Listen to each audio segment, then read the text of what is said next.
Hi everyone, this is Mindy Duncan. I'm here with Sara, Elias, and today we're going to talk about reflexive field note writing. Our method, which is informed by psychoanalysis, can be a useful process for enhancing the work of pairs and teams who engage in either organizational change research or the practice of organizational change. A complete description of the method and the examples we refer to in this brief presentation can be found in our recently published paper entitled Intersubjectivity in the Research Pair, Countertransference, and Radical Reflexivity in Organizational Research. Writing reflexive field notes is an important step in producing research that deconstructs the oppressive aspects of organizational culture that contribute to unethical organizational action, and also in incorporating multiple perspectives to inform organizational change efforts. The structure of this presentation is as follows. We'll start with a review of important concepts. We'll then describe how writing field notes along four dimensions can deepen researchers and practitioners, so these being consultants, change leaders, members of change management teams, in their understanding of and their response to organizational members' experience of organizations and organizational change efforts. As we explain these dimensions, we'll explain how we've used them in our own work, and we'll also briefly touch on key points related to the theory and practice of the reflexive field note writing method that we described. We'll also talk about how this process worked for us, and finally, we'll touch on a few specific ways this approach can inform organizational assessment and thus change facilitation. What you'll take away from this workshop is practical guidance for reflexively writing and analyzing field notes within a consulting pair or team. This approach offers those interested in organizational change a method for uncovering the hidden emotions that promote the repetition of ineffective organizational cultures and inhumane management practices. Here I'll briefly describe some of the key concepts in our theoretical framework. You can read about these in detail in our paper. Radical reflexivity in organizational research and practice is important because it's a mode of thinking in which we persistently attempt to unsettle what we think is true. This prevents us from prematurely closing out competing alternatives and perspectives.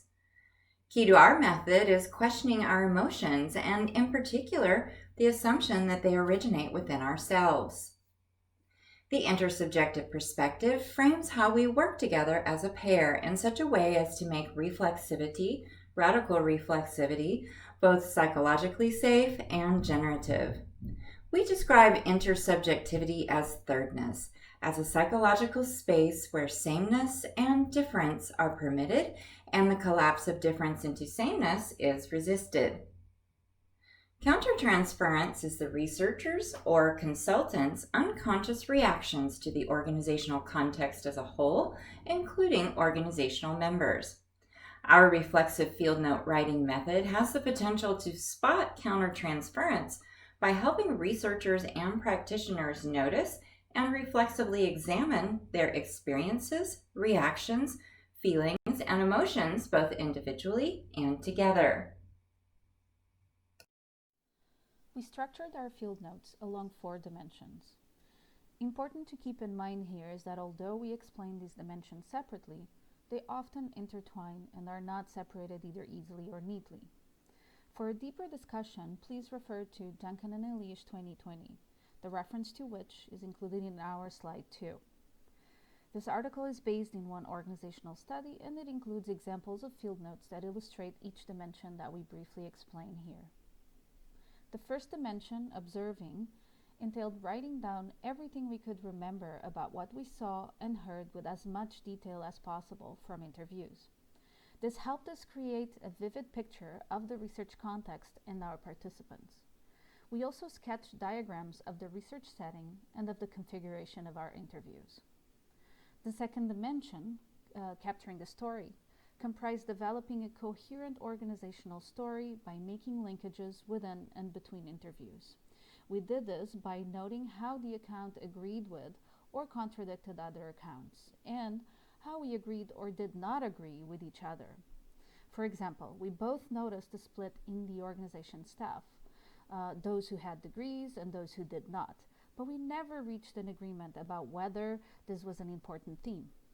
Importantly, our dialogue around this issue, both in the field notes and with each other, helped us surface some aspects of our respective positionalities and raised our awareness of how these standpoints influenced our perceptions. Maintaining our relationship and the generativity of the third space created in our pair was possible because we continually returned to and questioned our disagreement, allowing ourselves to remain without an answer. Thus, capturing the story sometimes means that one needs to allow time to pass and for the third space to remain open, allowing ideas to continue to resurface until they make sense. The third dimension, articulating countertransference, entailed writing down what we could regarding our inner movements. This meant including in our field notes, in as much detail as possible, our own emotional reactions and associations to organizational members, what they told us during interviews, and the organizational environment. This is really the heart of the research pair method because writing down these thoughts and feelings provides a starting point for a dialogue and potentially surfacing countertransference. In turn, interpretations become sharper and interventions can be more meaningful. So, for example, in the paper, we describe a conversation between Sara and I about Sara's memories of her piano teacher that surfaced during an interview. This came to my attention when I read Sara's written field notes. When I asked her about what she had written, and as we explored this association, I remembered and began to connect elements of other interviews. So, writing down emotions and associations and then questioning each other about our feelings permitted us to begin linking together our thoughts and feelings with what was both said and unsaid by organizational members, thus surfacing the unconscious meanings and experiences that participants communicated and were reflected in our own feelings. In the fourth dimension, developing interpretations, we digested the observations, emotions, and meanings from the first three dimensions in order to attempt to learn from them. Interpretations appeared in our notes as bracketed summaries of what we were thinking and of how we could learn from these thoughts as we developed a depiction of the organizational story. We wrote our individual field notes within a day or two after each interview, without discussing them with each other. Thus, the field notes initially served as a space for individual reflexivity. Once we had written our individual field notes, we posted them in a shared folder on Google Drive. We then carefully read and commented on each other's field notes. Then, we wrote comments and questions in each other's field notes, questioning each other through our comments and conversations that we had via Google Chat until we were unable to further unravel our feelings and reactions. At this point, our field notes became a shared space where we engaged in a radically reflexive dialogue. We inspected, elaborated, and interpreted what we saw in each other's field notes, inspiring and provoking each other. This reflexive process was contained by the intersubjective third space that emerged in the dialogue between us. Important to note here is that it is how we read each other's notes that promoted reflexivity. We paid particular attention to the differing perceptions, emotional reactions, and interpretations, asking ourselves and each other what these differences could mean for our shared understanding of the organizational field. We asked such questions as, why did you feel this way? What did this remind you of? And what surprised you about how you felt? And when we had differing reactions about the participants, we noted that as well. This way, we engaged in a living conversation that allowed us to merge multiple interpretations. Gelling as a research pair was made possible by acknowledging the similarities and differences in our philosophical positions, life experiences, personalities, and work styles. Thus, we encourage future scholars to have such discussions to begin the process of gelling. The kind of self-disclosure and dialogue that we suggest requires that each member of the pair be willing to be wrong and to be open to new ways of seeing the field. Engaging in radical reflexivity within a research pair is possible only if researchers are willing to share their feelings and be vulnerable in front of one another. In our experience, trusting each other to express our personal reactions to the field was essential to carrying out our reflexive method. But for this to work, we needed to gel as a research pair. Our ability to gel was in part due to the questions that we agreed to ask each other, as well as our willingness to fully explore our individual subjectivities in the third space of the research pair. It is also useful to determine what is fair game for dialogue, what will be written in field notes, and what kinds of questions are allowed to be asked. Researchers and consultants may adapt these boundaries according to their familiarity with one another. Some researchers intentionally erect boundaries to shield themselves from the risks that are inherent in the approach we suggest, but instead we agreed to try to completely be open, even at the risk of wrecking our relationship. Certainly, our field note writing method has many potential rewards, particularly around bringing into awareness or consciousness reactions that could be missed or not fully processed by someone working in organizations alone.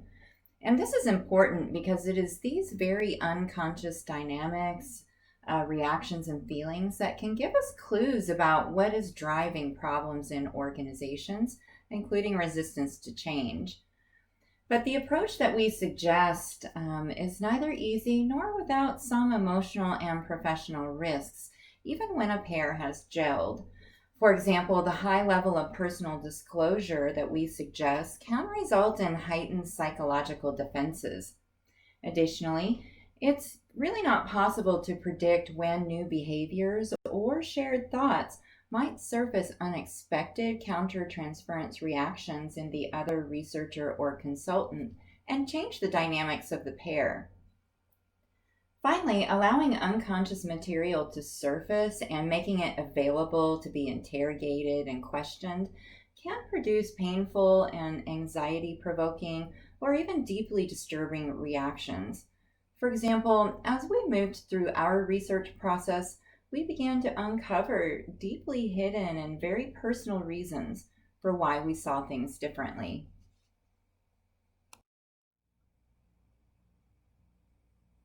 Building inclusive organizations entails attending to the often unspoken needs of people from various walks of life, economic situations, and cultural backgrounds, just to name a few. Inclusive change practice requires the use of processes that bring the subjective experiences of all people involved in the change process to the forefront. This allows researchers and practitioners to uncover the hidden dynamics that promote repetition of ineffective organizational cultures and helps them incorporate multiple perspectives into organizational diagnosis and intervention. We suggest that our field note writing method, when used in concert with organizational assessment and change efforts, makes both the analysis and intervention phases of the work more inclusive and thus more meaningful. Now, we know that applying psychoanalysis in organizational research and change facilitation is as challenging as it is promising, and we also recognize that our approach challenges the assumption that psychoanalysis cannot be used to inform work in social settings like organizations. But this assumption disempowers organizational researchers and practitioners, reinforcing the notion that only a privileged few can fully understand or use psychoanalytic principles in everyday work. We hope that our method and our work in this paper empower organizational researchers and practitioners to be inspired by the beauty of psychoanalytic concepts and incorporate them into their work.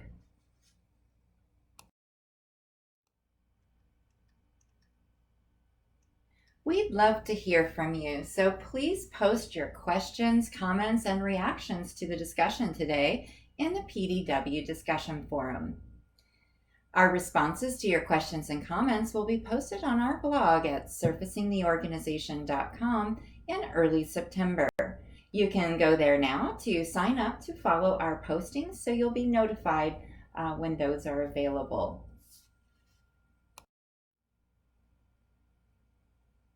You are also quite welcome to contact us individually.